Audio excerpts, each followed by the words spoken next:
네, 오늘 여러분과 함께 살펴볼 자료는요.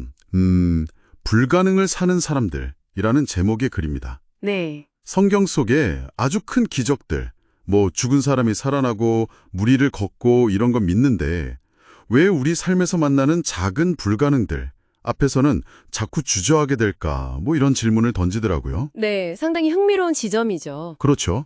마치 우리가 사도행전 29장을 계속 써내려가야 하는데 그 기회를 놓치고 있는 건 아닌가 하는 생각도 들게 하고요. 네, 맞아요. 그래서 이 자료는 우리가 이런 내면의 모순, 그러니까 믿음이랑 현실 사이의 그 간극 있잖아요. 네네. 이걸 어떻게 좀 진단하고 또 부활 신앙을 실제 삶의 행동으로 옮겨서 그 불가능을 넘을 수 있을지 그걸 탐구하고 있어요. 네, 행동으로. 네, 뭐랄까 옛날에는 스마트폰 화상통화 이런 거 상상도 못 했잖아요. 네. 마법 같았겠죠? 그렇죠. 완전 마법이죠. 그런 것처럼 지금 우리가 불가능하다고 여기는 것들에 대한 믿음의 문제를 좀 깊이 파헤쳐 보자는 거죠. 좋습니다.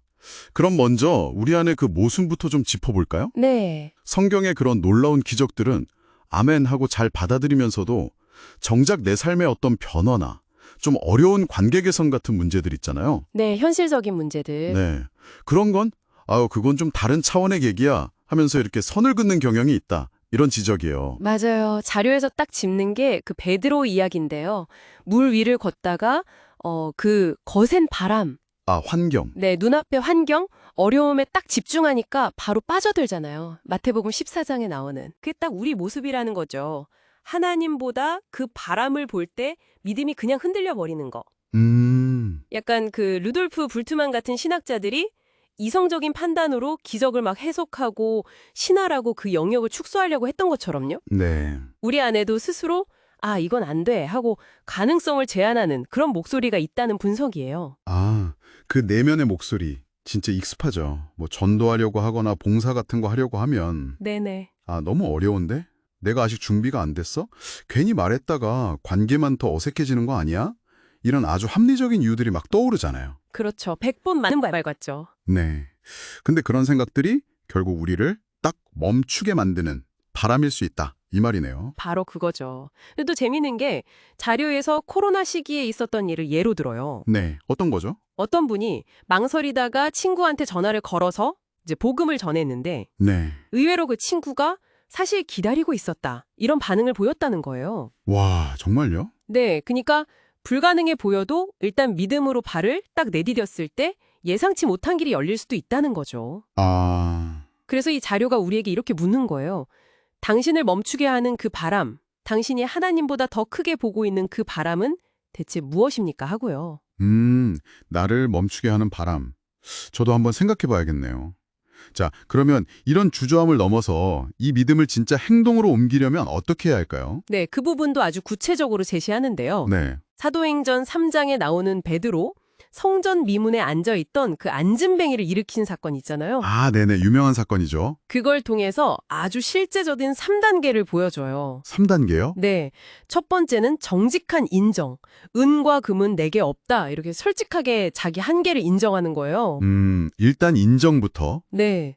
근데 이게 그래서 못해라는 변명이 아니라 오히려 내게는 없으니까 하나님을 의지합니다 하는 시작점이 되는 거죠. 그렇군요. 시작점. 그리고 두 번째 단계가 저는 참 인상 깊었는데 믿음의 선언이에요. 믿음의 선언. 네. 내게 있는 이것을 내게 주노니 없는 거에 막 좌절하고 집중하는 대신에 나에게 이미 주신 것들 있잖아요. 뭐 예수님의 이름이라든지 내가 받은 은혜, 아주 작은 믿음이라도 또 경험 같은 거. 네. 그런 것들의 가치를 알고 그걸 담대하게 선포하고 사용하라는 거죠. 와, 내게 있는 것. 없는 게 아니라 있는 것에 집중하라. 그렇죠.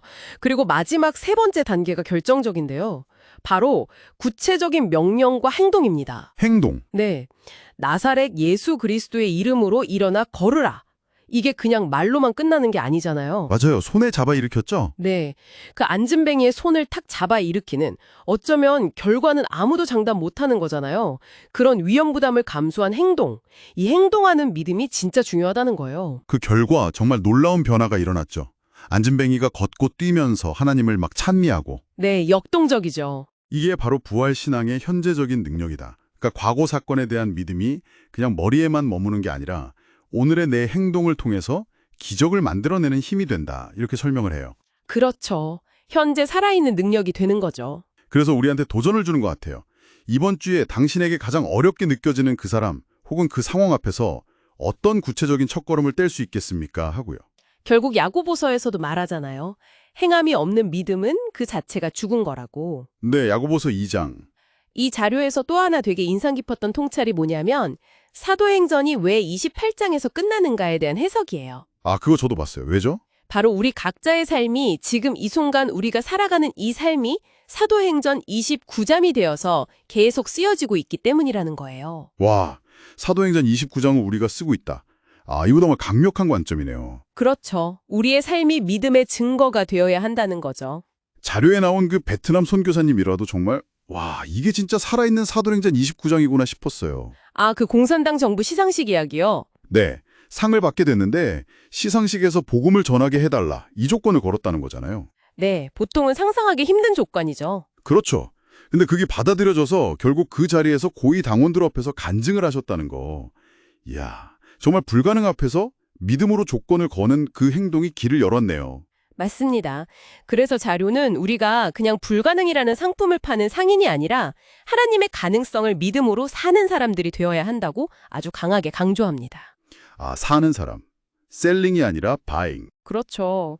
세상이 주는 절망 대신에 우리는 믿음을 선택하고 그 믿음대로 행동하는 사람들이라는 거죠. 생각해보면 사도 바울도 자기 생명보다 사명을 더 귀하게 여겼고 네, 사도행전 20장에 나오죠. 조지 뮬러 같은 분도 오직 기도로 수많은 고아들을 먹여 살렸잖아요. 네, 기도의 사람. 때로는 이런 편안함 대신에 좀 불편하고 고통스럽더라도 그 길을 믿음으로 걸어가는 게 진짜 신앙의 여정일 수 있겠다.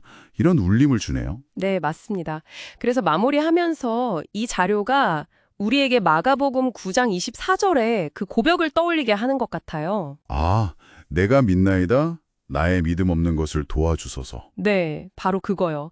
우리의 연약함, 부족함, 믿음 없음을 솔직히 인정하되 바로 그 지점에서 일하시는 하나님을 의지하면서 당신의 사도행전 29장을 써내려 가라는 거죠.